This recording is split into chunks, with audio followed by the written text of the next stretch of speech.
Mayor of New York, but I also want to thank Deputy Mayor Nasha Shapiro, Marie Frankel. I want to thank Moshe Davis. And here is the top committee inspector for the police department, the top fourth election, Richie Taylor. Good to see you here too as well. You know, this story is told as a fellow walks into a bakery in Borough Park, Brooklyn. He goes, "How much is a Danish?" And the man behind the counter says, $10. He goes, $10 for a Danish? He goes, "Yes, half for me, half for Israel." Okay, all right, okay. He goes, "How much can I buy a challah?" He goes, "A challah is $20. $20 for a challah? Highway robbery, what's going on?" He goes, "Half for me, half for Israel." "Can I see your boss, please?" "Sure." "Hey, Israel, somebody wants to see you." The reason why I mentioned that, our mayor is not half Israel. He's 100% for Israel and the Jewish community. The mayor is going with the police. I know when he was borough president of Brooklyn, he wasn't afraid to hire Orthodox Jews, Hasidic Jews to be part of his team. Very receptive. He's on the forefront of fighting anti-Semitism. We see that today. The scourge of anti-Semitism, especially on campus, all over New York, but the mayor's not afraid to speak out. We need more people. It's not politically correct. At least it wasn't for a while to speak out for Israel to fight anti-Semitism. The mayor was not afraid. So ladies and gentlemen, let's give a warm welcome to Mayor Eric Adams. Thank you for joining us tonight. Thank you, Mayor. We live by one rule: you do not stand for me, I stand for you. And I thank you. Zeb is just a long time friend from my days of the state senate, and I just want to continue to thank him, his wife, and how he used his radio show to really pass and really saturate our city with the right words and inspiration.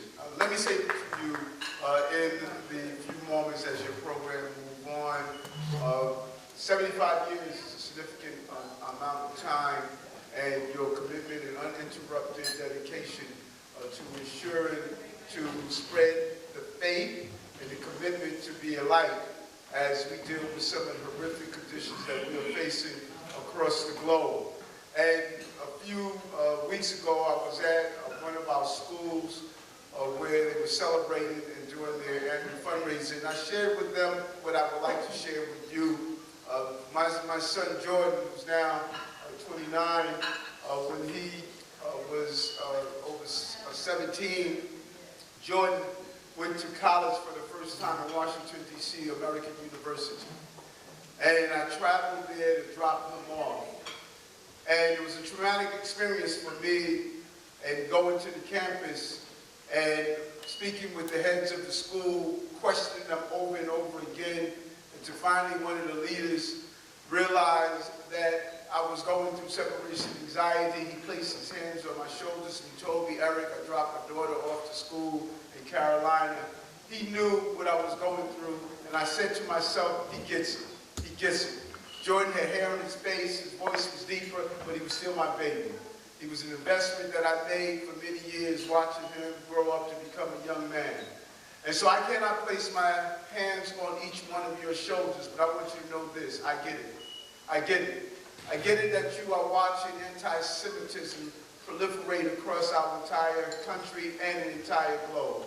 I get it that when you enter our subway systems, you are concerned about should you take off a yarmulke or not. When you go to your synagogues and your shoes, you're worried about if someone's going to desecrate your buildings merely because of your faith. I get it, you're watching what is taking place in the Middle East and how violence has engulfed those who are there. I get it that we have normalized anti-Semitism on social media. I get it that hate crimes have increased across the city, entire globe. I get it, but I want you to get this. I have been a mayor that has supported the right of all faith in general, but specifically the right of Jewish people to live in this city, the largest Jewish population in the entire country. You will be safe in this city. That's my promise. I get it. And you will not run from fear. You will not run from hate.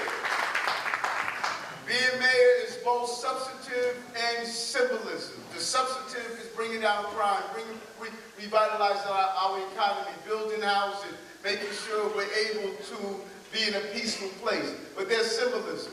When the parade took place and people said we should cancel the parade out of the threats and fear, I said we do not run from fear, we stand up to fear.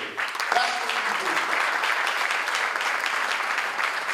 When 3,000 marches happened in the city, many of them were attempting to change our way of life.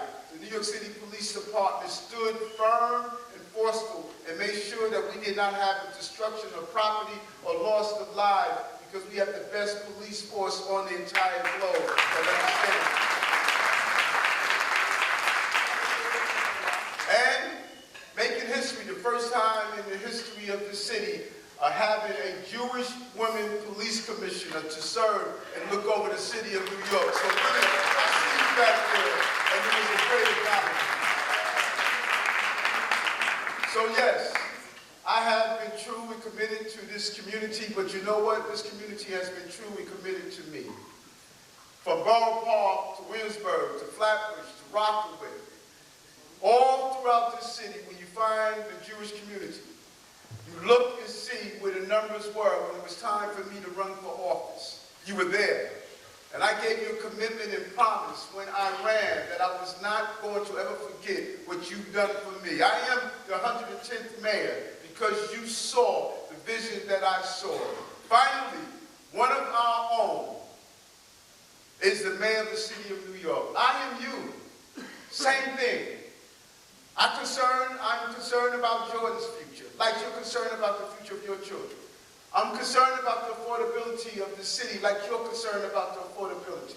I'm concerned about the right to educate our children, and not only in academics, but the culture that they belong to. We should not try in any way to harm your schools. You should have the right to educate your children in a manner that we are the same. We are the same.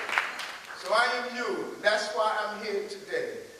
The weather could not keep me away from saying happy 75 years. I look forward to 75 more years of the work that you're doing. Thank you very much.